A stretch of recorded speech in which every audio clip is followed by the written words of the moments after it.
नमस्कार, सभी का डॉक्टर दीक्षित यूट्यूब चैनल में हार्दिक स्वागत है। मेरा नाम संजय मोरे, अडोर ट्रस्ट की तरफ से मैं आपका स्वागत करता हूँ। आज हम फिर से हमारे यूट्यूब चैनल पे जो भी वीडियोस हम देते हैं, उन वीडियोस के नीचे जो सवाल लोग पूछते हैं, उसके जवाब हम दीक्षित सर से लेंगे। दीक्षित सर नमस्ते। संजय नमस्कार। दीपाली चौधरी इन्होंने पूछा है, सर कार्ब्स और प्रोटीन ज्यादा खाने से दोपहर के खाने के बाद 2 घंटे के बाद शुगर बढ़ जाती है और शाम को बहुत कम हो जाती है। तो शुगर कम भी नहीं होनी चाहिए और ज्यादा बढ़नी भी नहीं चाहिए, तो इसके लिए क्या करें? लगता है कि दीपाली जी डायबिटीज का कोई मेडिसिन लेती है, डायबिटिक है। बार बार जो मैं जवाब देता हूं कि अगर आप डायबिटिक हो, मेडिसिन ले रहे हो, तो अपने दिल से इसको फॉलो मत कीजिए। जो नंबर दिया है उस नंबर पे संपर्क जरूर कीजिए। मेरे कोऑर्डिनेटर आपसे प्रिस्क्रिप्शन मांगेंगे, टेस्ट के रिपोर्ट मांगेंगे और उसके बाद में आपको प्रॉपरली गाइड करेंगे, तो ये मुश्किल आपको नहीं आएगी। और नागपुर, पुणे, नासिक में हमारे हर रोज कार्यरत है ऐसे डायबिटीज रिवर्सल सेंटर्स है, वहां पे भी आज आप जा सकते हो। काफी शहरों में हफ्ते में एक दिन सेंटर चलता है, वहां जा सकते हो। तो अगर व्हाट्सएप के ऊपर भी आपको गाइडेंस हम दे सकते हैं, लेकिन उसके लिए आपके रिपोर्ट्स और आपका प्रिस्क्रिप्शन होना जरूरी है। तो जरूर मैंने जो व्हाट्सएप नंबर दिया है उसको कांटेक्ट कीजिए और आपको प्रॉपर गाइडेंस मिलेगा। अगला सवाल प्रिंसेस इस ईमेल से आया है, सर ब्रेस्ट फीडिंग करने वाली माँ कितने दिनों के बाद ये डाइट प्लान शुरू कर सकती है?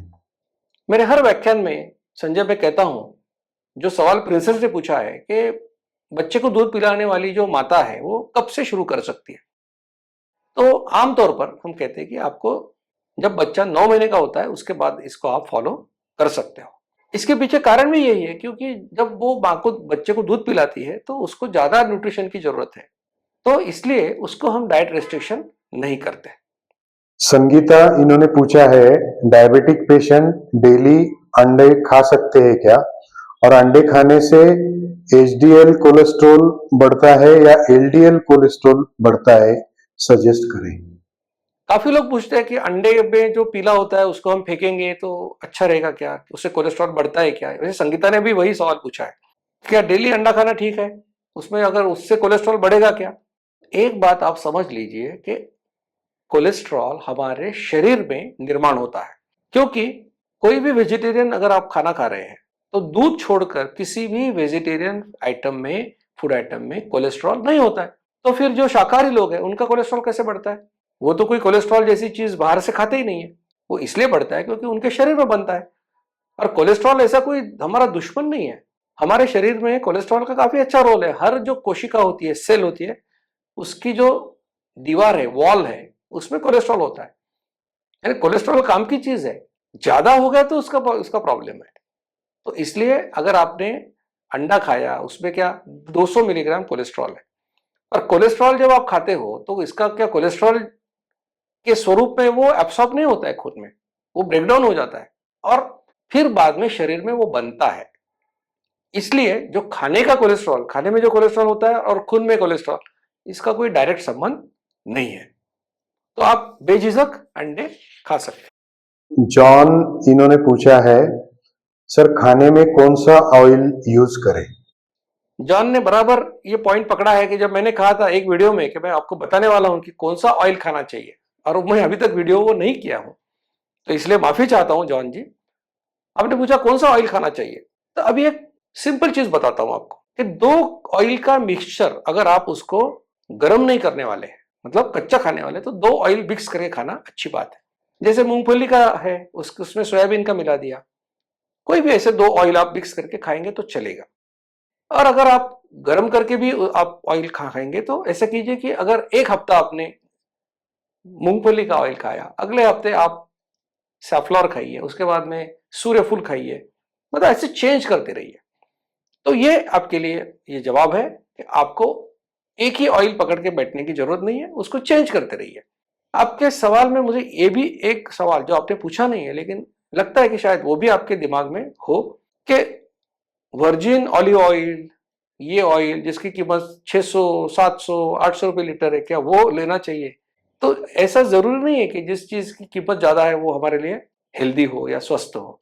जिस जगह में जो पदार्थ बनता है वहां वो खाना चाहिए।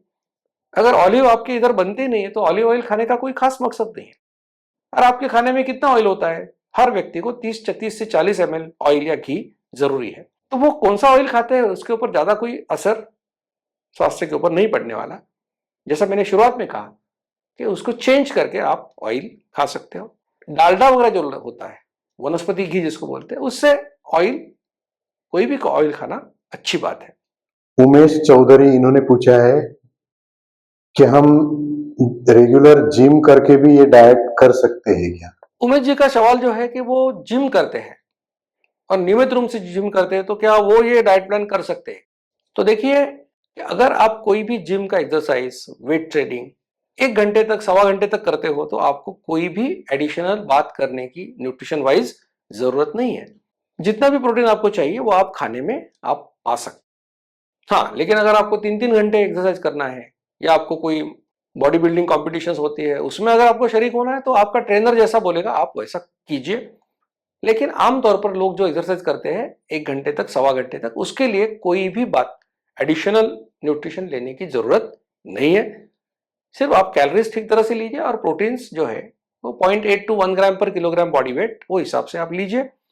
उसके लिए कोई भी प्रोटीन पाउडर बाजार से लाके खाने की जरूरत नहीं है। जो खाना है उसमें से आपको प्रोटीन मिलेगा। आनंद कीबे इन्होंने पूछा है कि ये 2 बार खाना खाने से मैंने शुरू किया और मेरा यूरिक एसिड बढ़ गया है, 11.6 हो गया है। संजय जी, जो आनंद का जो सवाल है, उन्होंने कहा है कि नहीं आपका डाइट प्लान मैंने किया तो मेरा यूरिक एसिड 11 हो गया। तो देखिए, जो सामान्य व्यक्ति है उसने कुछ भी खाया, कितना भी प्रोटीन खाया, तो उसका यूरिक एसिड बढ़ने वाला नहीं है। हाँ, किसी को यूरिक एसिड बढ़ने की टेंडेंसी है तो उसका बढ़ सकता है, शायद आप उसमें हो। लेकिन यूरिक एसिड बढ़ने का जो कारण है वो है sea food, red meat, beer जैसी ड्रिंक्स। वेजिटेरियन प्रोटीन्स में आमतौर पर यूरिक एसिड आपका नहीं बढ़ेगा। तो पहले आपका यूरिक एसिड क्या था, बाद में क्या हुआ, आप क्या खाते हो, इसके बारे में कोई जानकारी आपने दी नहीं है। तो आपसे विनती करूंगा कि जो नंबर मैंने दिया है, व्हाट्सएप नंबर, उसके ऊपर जरूर आप मैसेज कीजिए। और ये भी बोलूंगा कि हमने किताब पब्लिश किया है जिसका नाम है हेल्थफुल डाइट, स्वास्थ्यप्रद आहार और आरोग्यदायी आहार। ये तीनों लैंग्वेज में, हिंदी, इंग्लिश, मराठी। इसमें हमने यूरिक एसिड के ऊपर एक चैप्टर है कि किसी को यूरिक एसिड है बढ़ा हुआ तो वो ये लाइफस्टाइल कैसे फॉलो कर सकता है। जरूर आप उस किताब को भी पढ़िए ताकि आपको उसका फायदा होगा। दोस्तों, ऐसी जानकारी आपके पास सबसे पहले पहुंचे, इसलिए आपसे विनती करूंगा कि doctor Dikshit lifestyle YouTube channel को आप जरूर लाइक कीजिए, शेयर कीजिए और सब्सक्राइब कीजिए। मधुमेह निवारण एवं वजन घटाने के लिए डॉक्टर दीक्षित मंत्र। दिन में केवल 2 बार भोजन करें, जहां तक संभव हो निश्चित समय पर करें। प्रत्येक भोजन को 55 मिनट के भीतर समाप्त करें। भोजन से कार्बोहाइड्रेट की मात्रा कम करें। प्रोटीन और फाइबर बढ़ाएं। कम से कम 45 मिनट के लिए दैनिक एरोबिक व्यायाम सुनिश्चित करें।